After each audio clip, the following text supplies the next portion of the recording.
ಅಕ್ರಮ ಚಿನ್ನವನ್ನು ದುಬೈನಿಂದ ಬೆಂಗಳೂರಿಗೆ ತರ್ತಾ ಇದ್ದಂತಹ ಸಂದರ್ಭದಲ್ಲಿ ಬೆಂಗಳೂರು ಇಂಟರ್ನ್ಯಾಷನಲ್ ಏರ್ಪೋರ್ಟ್ನಲ್ಲಿ ಸ್ಯಾಂಡಲ್ವುಡ್ನ ನಟಿ ರನ್ಯಾ ರಾವ್ ಲಾಕ್ ಆಗಿದ್ರು. DRI ಅಧಿಕಾರಿಗಳು ಈಗಾಗಲೇ 3 ದಿನಗಳ ಕಾಲ ಕಸ್ಟಡಿಗೆ ಪಡೆದುಕೊಂಡು ವಿಚಾರಣೆಯನ್ನು ಕೂಡ ಚುರುಕುಗೊಳಿಸಿದ್ದಾರೆ.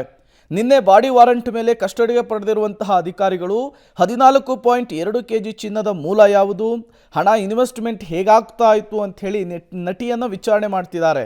ಹೇಗೆ ವಿಚಾರಣೆ ಸಾಗ್ತಾ ಇದೆ, ವಿಚಾರಣೆಯ ಸಂದರ್ಭದಲ್ಲಿ ಏನೆಲ್ಲ ಬೆಳವಣಿಗೆಗಳಾಗ್ತಾ ಇದೆ ಅನ್ನುವಂತಹ ಒಂದಿಷ್ಟು ಇನ್ಸೈಡ್ ಡೀಟೇಲ್ಸ್ ಕೂಡ ಪಬ್ಲಿಕ್ ಟಿವಿಗೆ ಲಭ್ಯವಾಗಿದೆ. ಅದನ್ನು ಕೂಡ ನಿಮ್ಮ ಮುಂದೆ ಇಡ್ತಾ ಇದ್ದೀವಿ ನೋಡಿ. ರನ್ಯಾ ಗೋಲ್ಡ್ ಸ್ಮಗ್ಲಿಂಗ್ ನಾನಾ ಅನುಮಾನ ಇದೆ. ನಟಿಗೆ 14.2 kg ಗೋಲ್ಡ್ ದುಬೈನಲ್ಲಿ ಸಿಕ್ಕಿದ ಹೇಗೆ, ಅದು ಈಗಿರುವಂತಹ ಪ್ರಶ್ನೆ. ದುಬೈನ ಏರ್ಪೋರ್ಟ್ನ ಚೆಕ್ಕಿಂಗನ್ನು ಈಕೆ ಕ್ರಾಸ್ ಮಾಡಿದ ಹೇಗೆ ಅನ್ನುವಂತಹ ಪ್ರಶ್ನೆ ಇದೆ.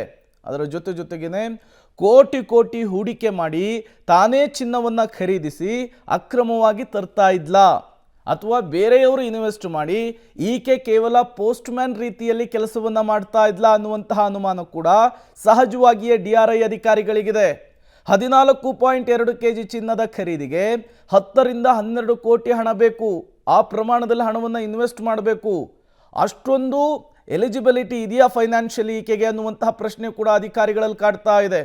ಇಷ್ಟು ಹಣ ನಟಿಗೆ ಎಲ್ಲಿಂದ ಬಂತು, ಯಾರೀಕೆಯ ಮೇಲೆ ಇನ್ವೆಸ್ಟ್ ಮಾಡಿದ್ದು? ಈಕೆ ಕೇವಲ ಪಾತ್ರಧಾರಿ, ಹಿಂದೆ ಹಣವನ್ನು ಇನ್ವೆಸ್ಟ್ ಮಾಡಿ ಅದನ್ನು ನಡೆಸೋರೇ ಬೇರೆ ಇದ್ದಾರಾ ಅನ್ನುವಂತಹ ಅನುಮಾನ ಕೂಡ ಇದೆಯಂತೆ. ದುಬೈನಿಂದ ಚಿನ್ನದ ಕಳ್ಳ ಮಾಲನ್ನು ಸೇಫಾಗಿ ತರುವಂತಹ ಕೆಲಸ ಮಾಡ್ತಾ ಇದ್ಲಾ, ಅರ್ಥಾತ್ ಪೋಸ್ಟ್ ಮ್ಯಾನ್ ರೀತಿಯಲ್ಲಿ ಕೆಲಸವನ್ನು ಮಾಡ್ತಾ ಇದ್ಲಾ ಅನ್ನುವಂಥದ್ದು. ದುಡ್ಡು ಇನ್ವೆಸ್ಟ್ ಮಾಡೋರು ಬೇರೆ, ಈಕೆ ಚಿನ್ನವನ್ನು ದುಬೈಯಿಂದ ಬೆಂಗಳೂರಿಗೆ ತಂದು ಕೊಟ್ಟರೆ ಇಷ್ಟು ಕಮಿಷನನ್ನು ಪಡೆದುಕೊಳ್ತಾ ಇದ್ಲಾ ಅಂಥೇಳಿ ಮಧ್ಯವರ್ತಿಯಾಗಿ, ಮೀಡಿಯೇಟರ್ ಆಗಿ ಏರ್ಪೋರ್ಟ್ನಿಂದ ಸುರಕ್ಷಿತವಾಗಿ ಚಿನ್ನವನ್ನು ಸಾಗಿಸ್ತಾ ಇದ್ಲಾ, ಆಕೆಯ ಇನ್ಫ್ಲೂಯೆನ್ಸನ್ನು ಬಳಸಿಕೊಳ್ತಾ ಇದ್ಲಾ ಅನ್ನುವಂತಹ ಅನುಮಾನ ಕೂಡ ಅಧಿಕಾರಿಗಳಲ್ಲಿ ಕಾಡ್ತಾ ಇರುವಂಥದ್ದು. ಕಸ್ಟಮ್ಸ್ ತೊಂದರೆಯಾಗದಂತೆ ಏರ್ಪೋರ್ಟನ್ನು ದಾಟಿಸಿ ಕಮಿಷನನ್ನು ಪಡೆದುಕೊಳ್ತಾ ಇದ್ಲಾ ಅನ್ನುವಂತಹ ಅನುಮಾನ ಕೂಡ ಅಧಿಕಾರಿಗಳಲ್ಲಿ ಕಾಡ್ತಾ ಇದೆ.